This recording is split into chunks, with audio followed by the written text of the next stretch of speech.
It's been established, check out part 1 if you haven't, that the villains of Dark Cloud 2 are not very well written. Gaspard's development is rushed, Dr. Jamin comes out of nowhere, and the Dark Element really has no meaningful place in the story. To their credit, Flotsam and Cyrus do manage to be interesting, but ultimately fail due to a lack of screen time and dialogue, something consistent across all villains of the game. Villains are only one part of the story, a damn important part, but still, a part nevertheless. The protagonists are the other major part of stories. These are characters that the game is going to focus primarily on. A story is about a protagonist's journey to do something. For such a story-driven game like Dark Cloud 2, it is absolutely necessary that our protagonists are good protagonists. A good protagonist is one that is highly relevant in the story. The game would not be the same without the character because their existence is so integral to the plot of the game. A good protagonist is one that has motivations and interactions that are very human. You may not always agree with the actions of the protagonist, but you can ultimately see why they do the things that they do. A character that has very clear weaknesses but also very clear strengths.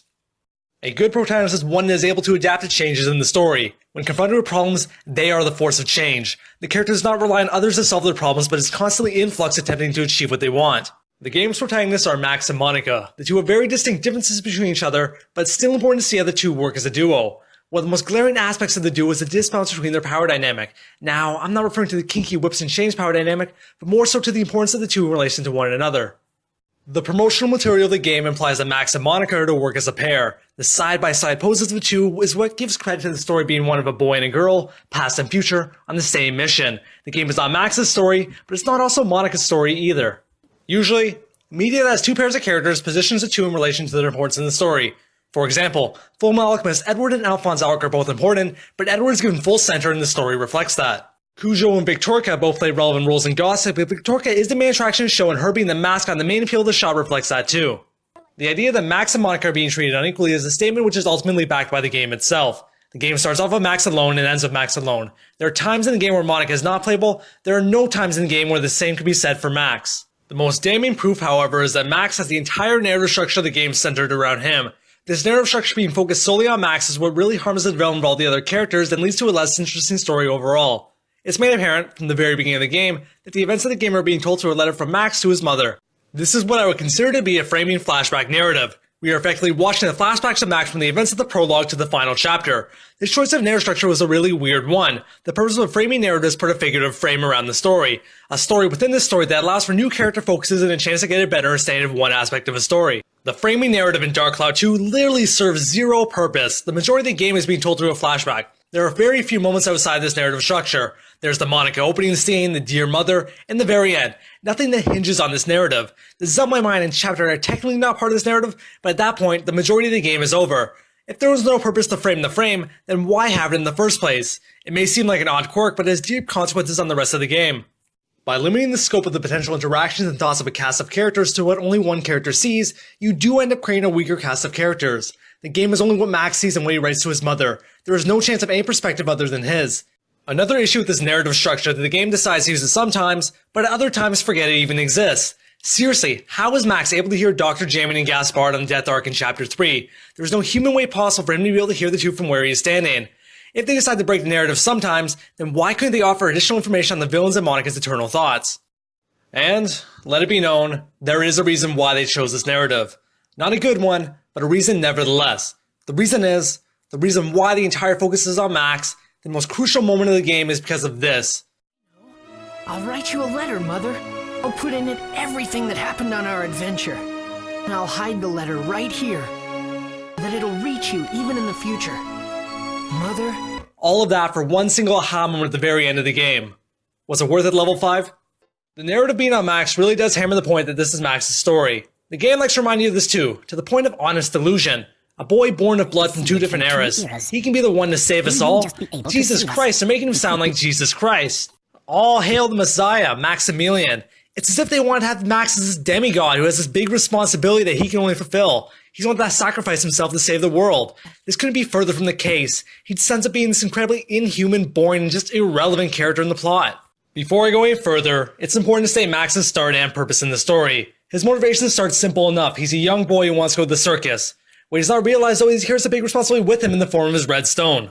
His interactions with the other characters are fun to watch, and he's a very active participant in the world around him. So far, this character is really good. He's a very human and interesting character to watch while still being incredibly relevant to the plot.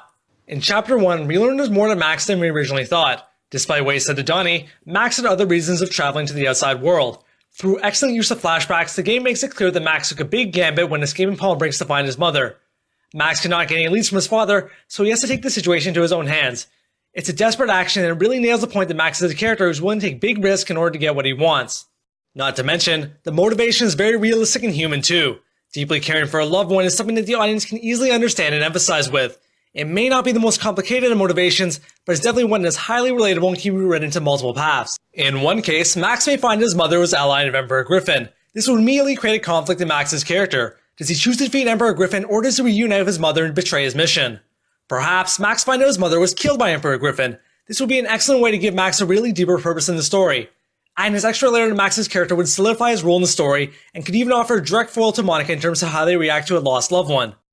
Max's character begins to take a turn for the worse after this point. Max meets up with Cedric as he confronted with the knowledge that Emperor Griffin is responsible for the destruction of the entire world. From the perspective of someone like Max, it really makes no sense to instantly believe it. Max is the person who's lived in one city for his entire life, never stopped out of his walls, and instantly believes that the entire world has been destroyed. He can clearly see the outside world. It's not destroyed and looks nothing like what the flashbacks described. Who are you getting this information from? Okay, it's from Mayor Need, the same mayor who you saw being threatened by a killer clown. How can you be sure his information is accurate? Is there not some sort of hesitation, an inch at the back of your mind telling you, hey, maybe there's more to this than I'm being told? Monica soon confirms the situation, but what I see here is an incredible waste of opportunity. Is it not inconceivable that the information being told to Max and Cedric could be somewhat misleading? Is it really out there to have a group of characters who are clearly aware of Max and Monica's power and want to take advantage of it? What is the issue of creating a faction of characters who may not be totally altruistic? Maybe their motivations aren't as pure as they seem. Perhaps they're using methods of attack that the two heroes don't approve of. Regardless, they need Max and Monica in order to fulfill their goals and are willing to bend the truth. These two are young teenagers who are highly emotional. Monica is fresh off the death of her father, while Max is getting leads that his mother has some relation to his Aunt Amelia. The idea I'm putting forth is not completely out of place in the game.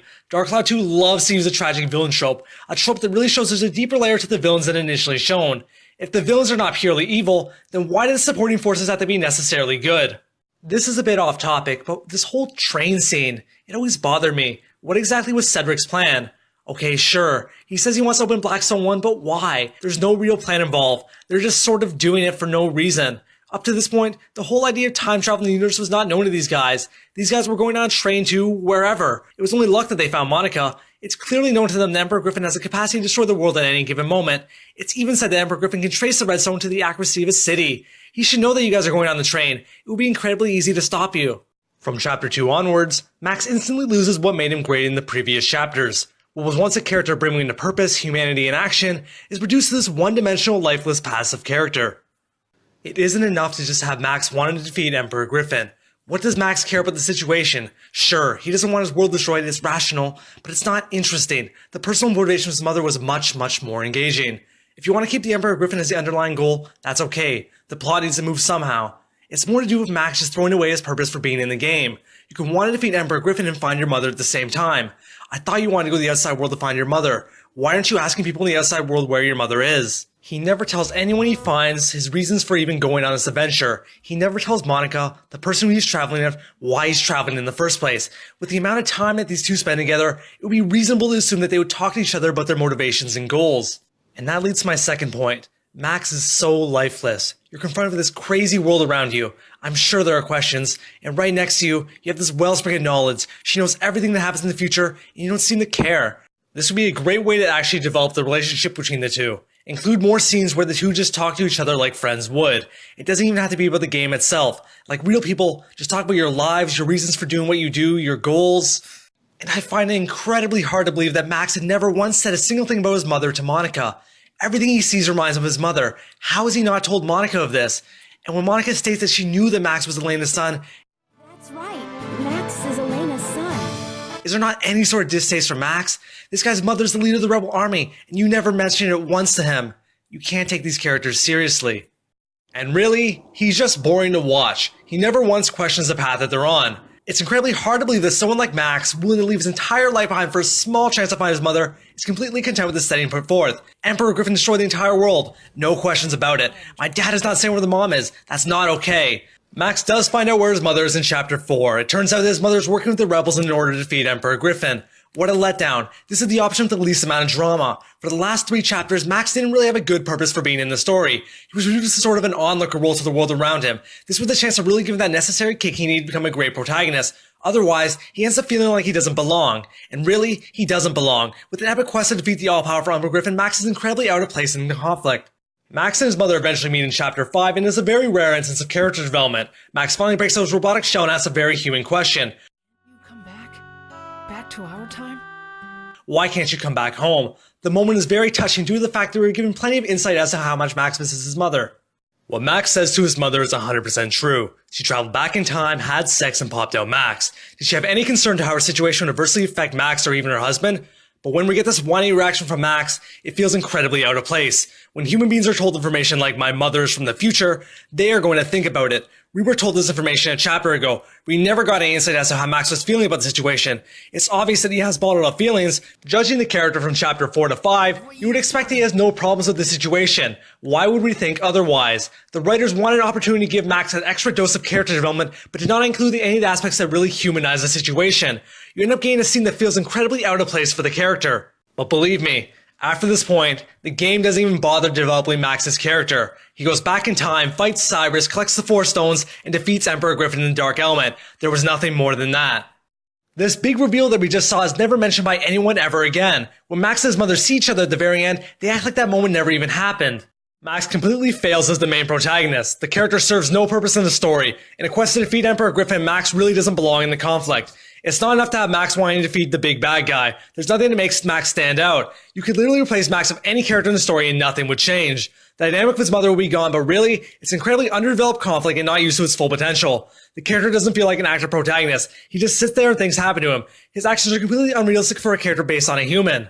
There's no drama attached to Max wanting to defeat Emperor Griffin. He does it because it's the right thing to do. Human characters are supposed to challenge notions put in the story, ask why things are the way they are, develop real relationship with the other characters, be an active force in game what you want complete. There's no way for the audience to feel any sort of connection to a character that ultimately doesn't act like a human. There's no moment in the story where Max undergoes any meaningful changes. He remains completely the same from the beginning to the very end. It would be a lie to say that Monica is a good character, but compared to her other half, she is much better. With the pair dynamic of the two, the writers decided to make it so that they foil each other. You have Monica as a sassy, defiant girl, while Max is the well-mannered, reasonable boy. How come we get stuck here babysitting some sea dragon? The nerve of that kid. Oh, it's not that bad. This big guy's pretty cool. This is the trope of legends. Link and Midna, Banjo-Kazooie, Sam and Carly. It's by no means a bad way to write characters, but in Dark Cloud 2's case, it really makes one character more fun to watch. This trope makes Monica the highlight of any conversation found in the game. Isn't it a little, gaudy? With a character that's a lack of purpose and realism, having Max fit into this less interesting role really adds on to the character being worse. Banjo-Kazooie would constantly have the characters interact with each other. There's plenty of conversations to showcase this. Dark Cloud 2 has a really low amount of dialogue between the two characters. It's really surprising considering the promotional material for this game. Monica is more entertaining than Max, but is she a better protagonist than he is? She decides to fight against Emperor Griffin because his henchman, Gaspard, killed her father. It's not complex either, but it does the job well and actually gives her a reason to be in the story. The fruit of Monica's character will be the fact that Monica will have to make a choice whether to kill Gaspard or let him off the hook. Does Monica manage to escape her vengeful desires, or will she give in to revenge? Monica comes to Max in Chapter 1 where she tells him about the horrors of the evil Emperor Griffin. Like Max, it's annoying how easily Monica accepts it. She's part of a monarchy. This monarchy carries the Alamelia. There's some value in convincing an impressionable princess to ally with your forces when she's obviously emotionally unstable. I keep mentioning this, but I really wish they explored this other dimension to the story. Nothing important happens for Monica in Chapters 2 and 3, but at the end of the chapter for the boss fight, she does get her time in the limelight. It really isn't development, she doesn't change from what she was before, but her scene with Gaspard is one that is incredibly fun to watch. It sets up the relationship between the two very well with the pre-fight dialogue, and it really reaffirms Monica's purpose in the grand scheme of the story. I explained more in part 1, but Gaspard's reveal as a tragic villain was not very well implemented. It's something that had a lot of potential, but failed due to a rush in the character's development. Regardless of what Gaspard really was, this moment was Monica's chance to make a hard decision on what to do with Gaspard. When confronted with information of the variety Gaspard says, a rational person will hold some level of sympathy towards them. Sympathy is not forgiveness. You still recognize what they did was bad, but you can understand how they got there. Monica fails because she instantly forgives the character.